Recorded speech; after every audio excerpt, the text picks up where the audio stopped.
ìwọ Elisa tí gbogbo ènìyàn mọ̀ sí LizzyJay ọmọ Ìbàdàn.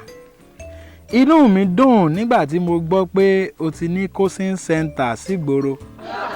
Ṣùgbọ́n kò yà mí lẹ́nu torí pé mo mọ̀ pé láti abúlé ni orí rẹ ti pé bí orí atamọ́tò ra kẹ̀kẹ́. Mo rántí pé ìwọ ló kọ́ èmi àti Sàámú ní òyìnbó tátàtà díẹ̀ tí a fi ń gba ìlábúlé.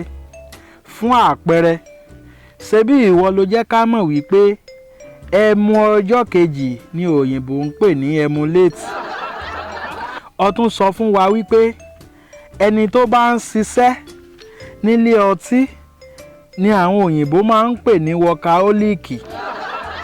Èyí tó wá dùn mọ́ mi jù ni èyí tí o sọ láàfin ọba lọ́jọ́ tí bàbá rẹ̀ ń joyè olúọdẹ nígbà tí wọ́n ní kó wá pe àwọn alága síwájú. Ṣebí tí kì í bá ṣèwọ ni lọ́jọ́ tí à ń wí yìí, ọba ìlú wa gan kò bá ti mọ̀ wípé ẹni tí ó bá kó àga wá sí patí òun ni wọ́n ń pè ní chairman. Ìwọ kan yìí náà ló jẹ́ kí n mọ̀ wípé ẹ̀kọ́ tí wọ́n bá rò tó sàn ni òyìnbó ń pè ní ẹ̀rọ sàn. Àdúrà mi fún ọ ni wípé Ọlọ́run yóò pèsè olùkọ́ rere bíi tìrẹ fún àwọn ọmọ tíwọ náà bá bí. Mo kàn ní kí n kí ọ ní o, Elisa.